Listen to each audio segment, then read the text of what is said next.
Greetings and welcome back everyone to the From the Depths Vehicle Designer. Now, for those of you who are joining me directly from episode 5, then you'll know what we're here to build, but for everyone else, in this episode, I intend to try and make a cheap and small, emphasis on both cheap and small, satellite that I can deploy pretty casually wherever I really feel the need. It will just basically hold that position once it's gained a certain amount of altitude and relay intel to us. It's not, or rather it shouldn't be, expensive because I'm not really going to make it capable of much in the way of defense, if anything, really. So if something is going to shoot it down, I don't want us to lose a lot of resources every time that happens.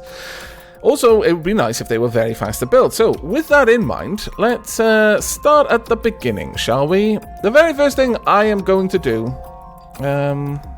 is... let's go for wood blocks, a 4-meter beam. We are going to start as we need to go on with color. And I'm going to place down a mirror line. What I would like to do here is 1, 2, place that back. Have we got that right? No, we don't really. Okay, fair enough. We did place that slightly in the wrong place. Oh dear, goodbye, me. I'm sorry. I'm not really. I'm sorry that I'm not sorry. Right, we'll build out a... we want a wood block here. We're going to get a little bit of a central platform for this to start with. We want something like that there. We go, and one beam there. Alright, and we should then be able to just delete all of these. Now there's a fast way that you can delete stuff. If you look at a block that exists, that is, you have to start from somewhere, it has to be a block already, and then press the middle mouse button, you'll enter deconstruction mode, and from that mode, everywhere your cursor, if you will, everywhere the central block that you're placing goes over will be deleted. It can end up costing you a lot of time if you do it accidentally, then delete half of the stuff that you've just built. Has happened quite a few times to me, but on the whole, it's actually quite useful. Now, that gives us a nice little starting position for us. Let's go. Well, you know what? We could... I'm thinking... where are we going to put the satellite? We could have the satellite directly below, and we could even then have some very simple missile defense on this. More like mine/torpedo. Just launch from high up, gets down to the water, skims along the water, takes out ships. Might be useful, or just a short-range missile. There's possibility there. And to ensure that possibility has room to grow, let's build that out a little bit more on each side. Of course, I did pick the one direction where I hadn't orientated the mirror beam correctly. But, starting off, let's go ahead and get ourselves a chair. That way I can come out of build mode, and I can jump up to the tiny starting raft. Oops, wrong one. Warp chair. There we go. There we are. That's nice and easy. And I've also got 2 chairs. I could have a guest here. We could chat. I'm not going to have guests here, though, unfortunately. Right, the first question, how are we going to be getting into the sky? And I don't want to worry about an engine on this. I want this to be able to function without an engine. So that limits us to 2 methods. Helicopter blades, because spin blocks don't take power. I actually really think they should, but they don't right now. Or balloons. And I think we're going to be going with balloons. I've never really played with the balloons, and I do want to play with them, so that's what we're going to do. We're going to need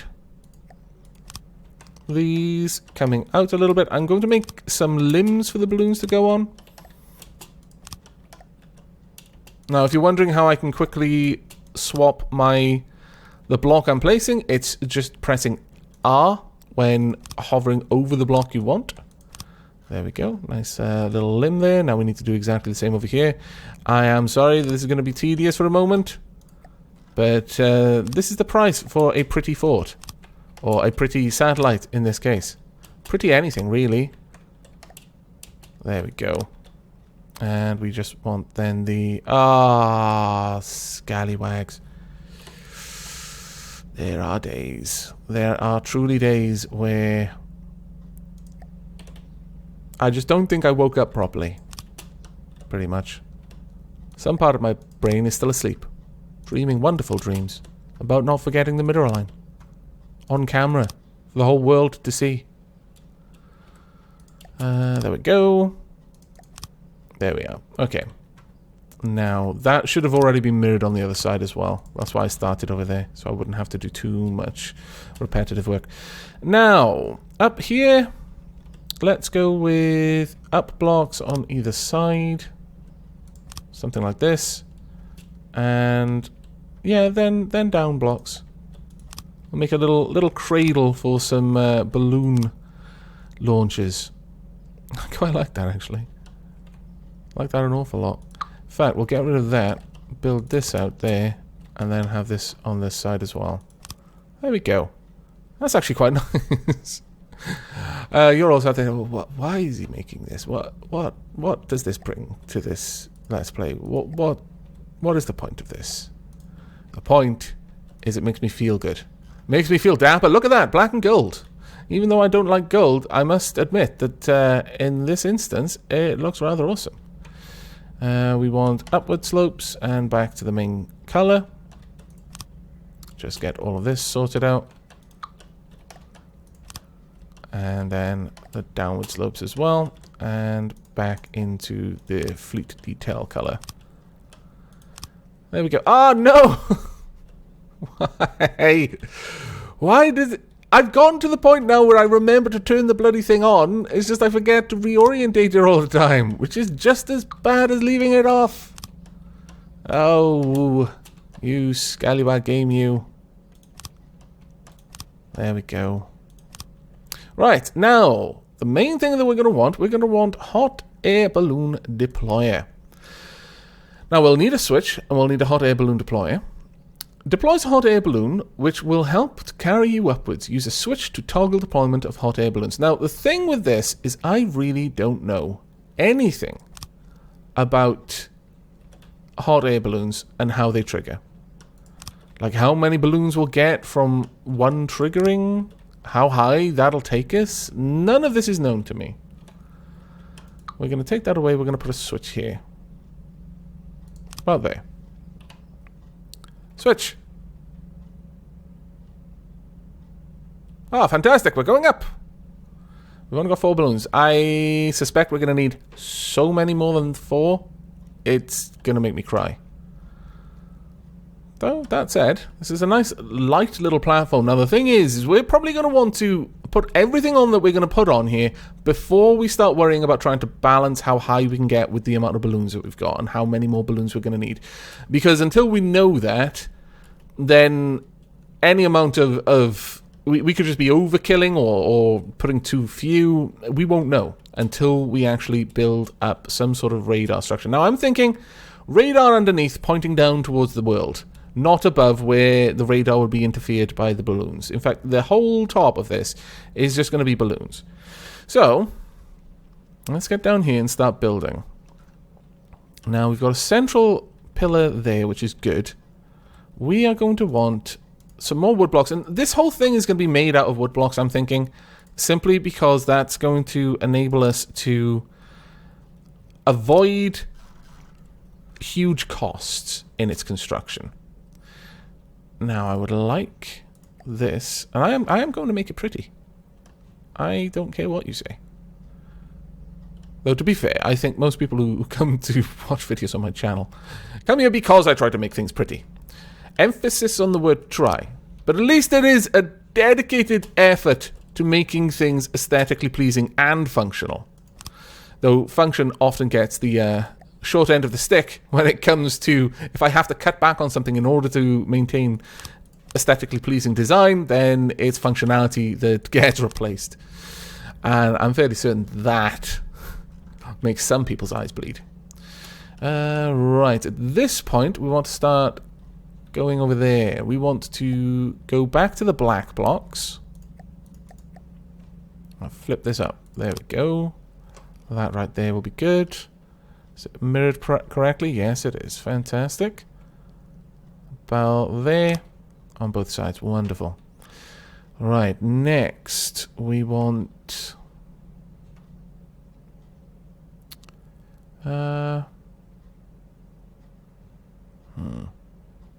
Could do, actually. That might be an interesting design. Let's try that. You'll have to wait a few moments to see what I'm trying to do, if even it is possible. Variant select. We would like some regular wood blocks in these corners. And then just connect them up, perhaps. We'll use downwards facing... Oh, no. We want upwards facing slopes, thanks. Yes. On both sides. We're creating the basis for the actual radar itself, though we want a little bit more variance in the color there. I like the black at the corners, but we're going to need... I think going for red at this point, perhaps, would be ideal. Yes, we want it to stand out a little bit more. And then finally, we'll have... Going back to black, and we want the shorter cubes around there. And then these will connect up then back to the central block. Oops. Now that looks nice. And it also gives us a bit of a cavity where we can perhaps stick missile launchers. I'm not sure. I'm really not sure about that. Perhaps it would be better to have the missile launchers perhaps out here on these limbs, maybe? It was even kind of in my mind while I was extending them out. But we could just get away with not having any. I mean, that would increase the value of this vessel, and we're trying specifically to avoid that. So let's just get on the parts we absolutely need. And that is a spin block, and it should be... what color? Do we want a gold radar? I'm not sure we do. No. We don't want a gold radar. There we go. Spin block. Alright, so this is forwards. So we're going to want... We're already on fleet trim. We're going to want one wooden beam. And straight down. And this is where we build out our antenna. So strategic antenna first. Going straight out there. Now, I'm sorely tempted to avoid having any kind of efficiency with this and just going for a really aesthetically pleasing design. Efficiency being this something like this, basically where you alternate the antennas and the dishes over and over and over and over again. As we saw with the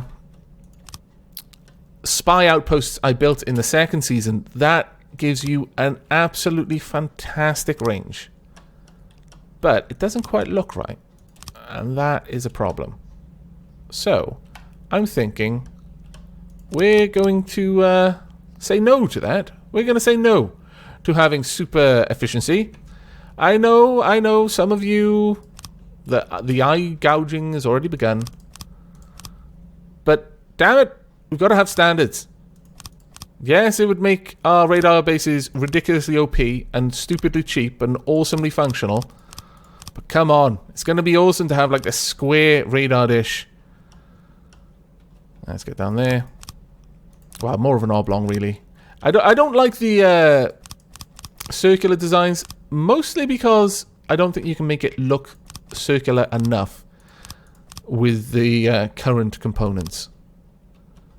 Oops, I am all over the place because I'm upside down. There we go.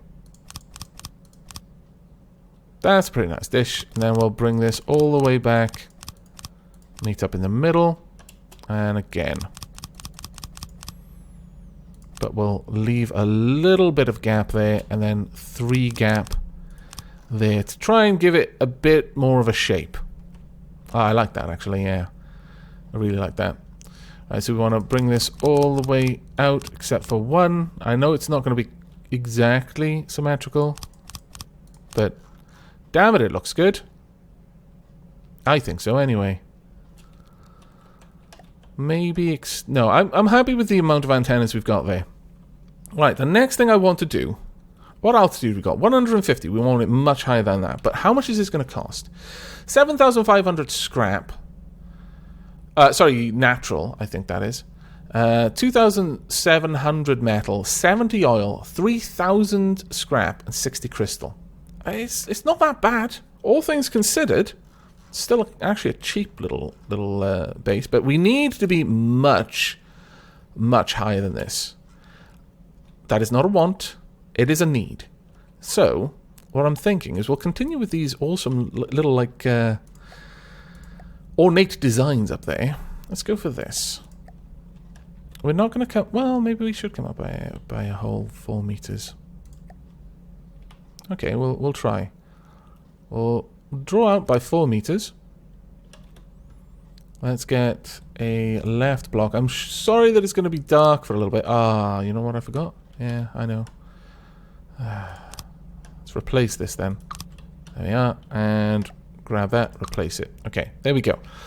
Now, I'm not thinking of coming out too far on this side. We'll rise it just a little bit. But generally speaking, I don't want to rise it too much. So that's going to be the point where we have the new components. So like that. Then we want the downward slope. We also want it in gold. There we go. Now this, assuming that this works, that fits. Yeah, I actually quite like that. I think I'm going to get that on the other side, but I'm going to expedite the process slightly by doing this. We're going to go into a new object. No. Load sub-object. We want to grab a new one. No. Prefabs. That's what we know. Oh, my lord. Right, so we want it to about there. We only need it to be 3 wide, but we want it to be... 3 long. Actually, if we orientate ourselves like this instead, that's a bit better. So we need another 3 forward as well. So let's try this. Length. Yep, we'll call this balloon holder. That should do. And then we can mirror this. Now, I do need to double check exactly where I had that positioned. Right, okay, I've got it. Sorry about that, I was leaning into the mic there. I'm the sort of person who, unfortunately, when they're playing a game, will lean left and right as if me pitching my body in my seat is somehow going to make my character be able to strafe faster. Bad times. Right, but there we go. Oh, that actually looks really nice. Right, that's all we wanted there. I would like you next. And I want this orientated like that. And then there. And indeed there as well. Okay, right, let's come out of build mode. Let's press the switch. It's probably going to cut all the balloons and we're going to plummet to the ground. Deploy my balloon. Oh, no, really? Okay. Will you not? Do they need time? They must need loads of time. Oh, that's annoying. Wow, scallywags. Let's have a look at how these work. Balloon loaded. Deploy. Oh, I can do it like this. Okay, that'll be a little bit easier. I will leave the switch there, but I believe you can do this with an automatic control block as well. Deploy. Want all of these balloons deployed. Deploy.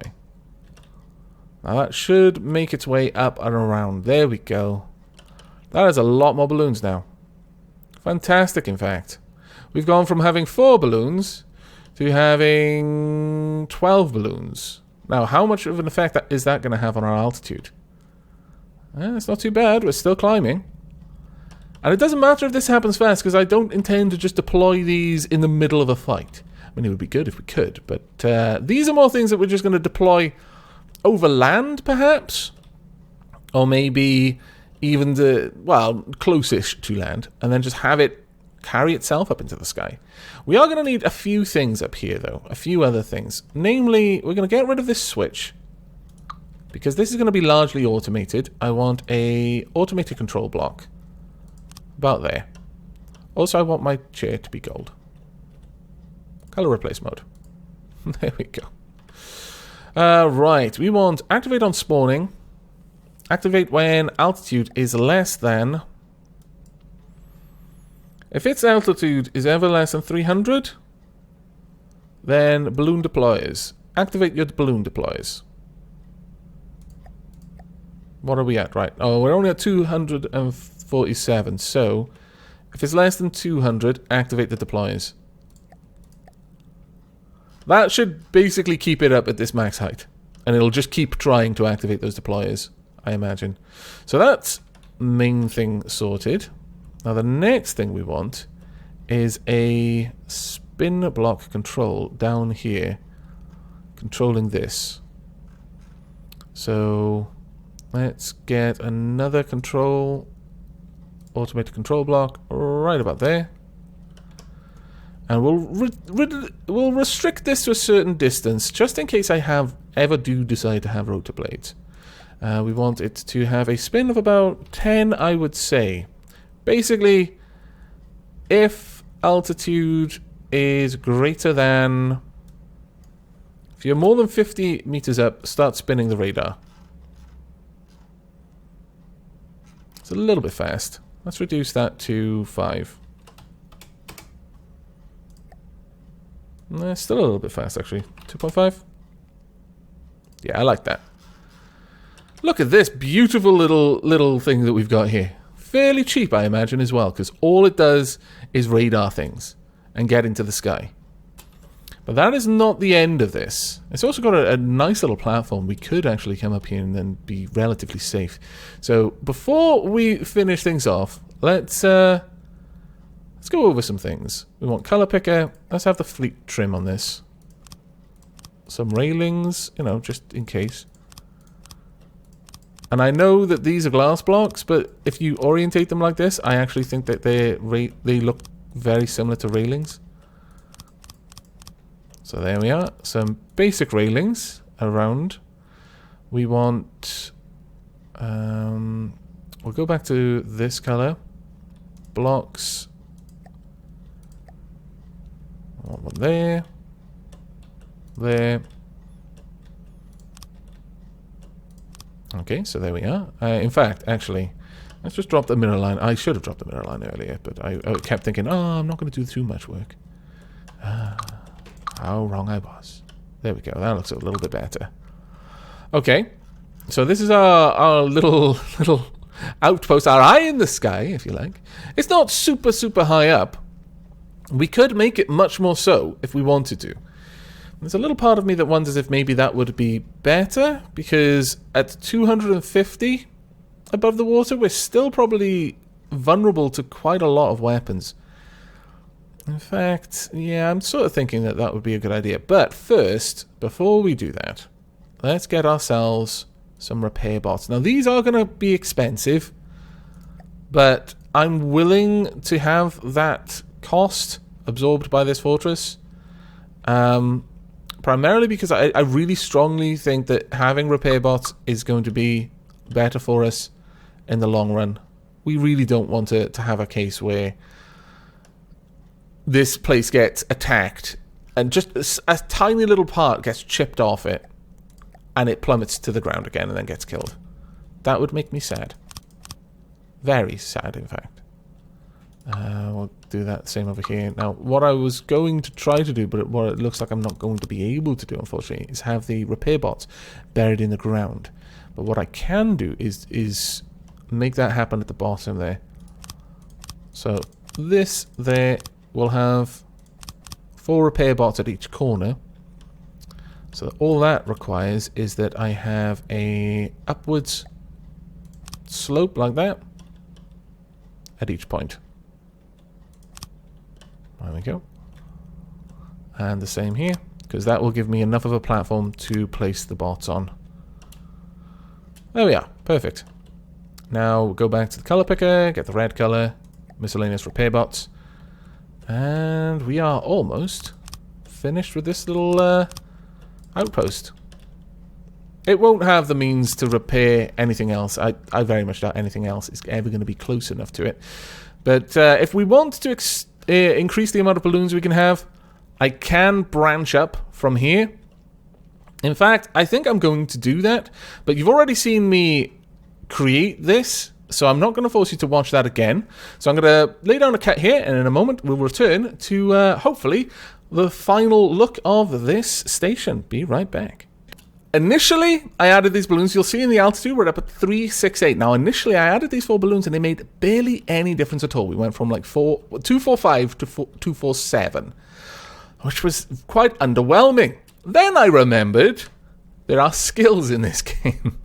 So I came over here, I shaved off some of my points from minor and mechanic, just a little bit. My current mechanic level means that we have a personal repair time of 0.28, the own vehicle repair time of 0.53, resource cost on repairs is 0.28 of normal, and spares used is 0.28 of normal.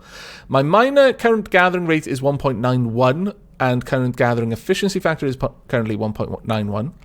But my sky captain means that my balloon lift factor is 2. So I've gone from 1 to 2. Each of my balloons is now twice as capable of lifting things. And so, as a result, we're up to 368. At this point, the air density is going to be getting pretty thin, so I don't think it's going to make sense to try and pull ourselves any higher with these balloons.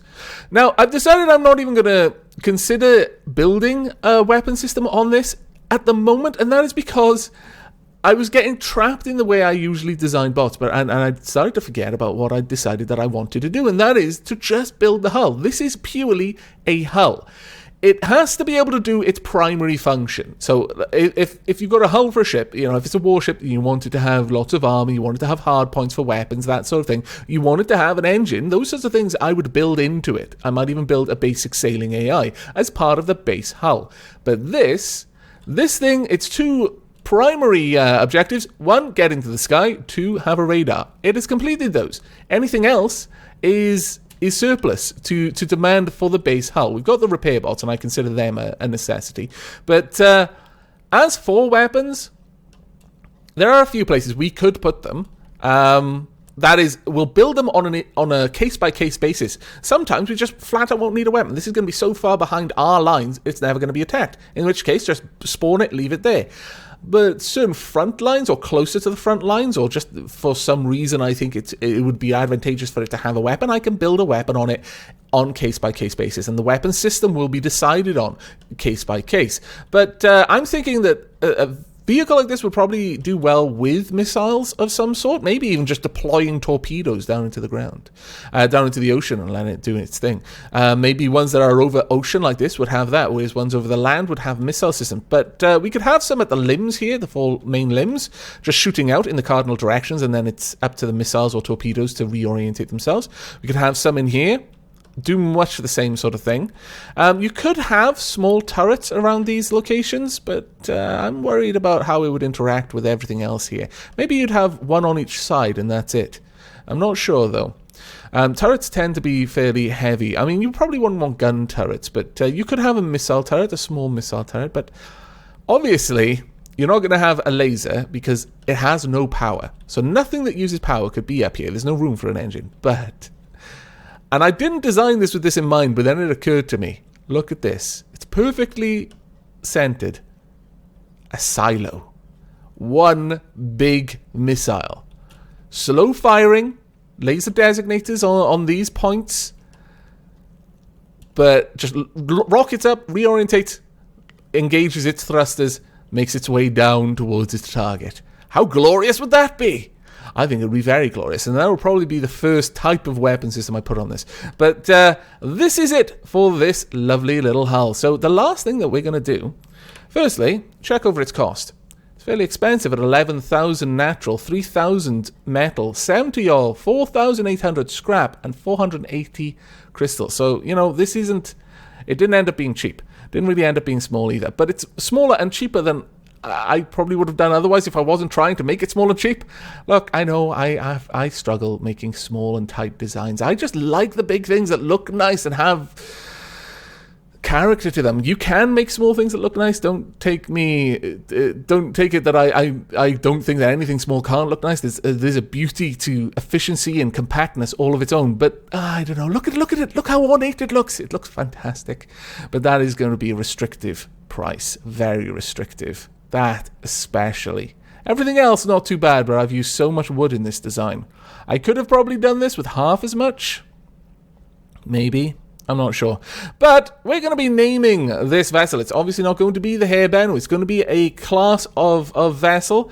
And Chaotrocles has already selected someone. It is going to be the Kuroro, named for Kuroro-sama 42. So, this is the Kuroro Observation Station. There we are. Velocity of 0.1. It has really no ability to move. But its altitude 368, that's actually not too bad. Air density at this altitude 0.76. Gravity at this altitude 1. Balance thrusters in forward direction, blah, blah, blah, blah, blah, blah, blah. I'm pretty happy with this vehicle. We are going to save this, and we're going to head back over to episode 5 of the main campaign. Of course, there are, or should already have been, annotations for you to join me, but I may just add another one here just for your convenience if you would like to jump over to join us. And we need to save this up correctly as the Kuroro. There we go. Let me make sure that the spelling is correct. Kuroro. Yes. Fantastic. There we go, Kuroro. You now have your own observational outpost. I hope you like it, because if you don't, I'm not changing it. I'm just saying that now. But that is it for this episode. I do hope you've enjoyed and will be joining me in the next or over on episode 5 of the main campaign. But until then, and as always, do take care.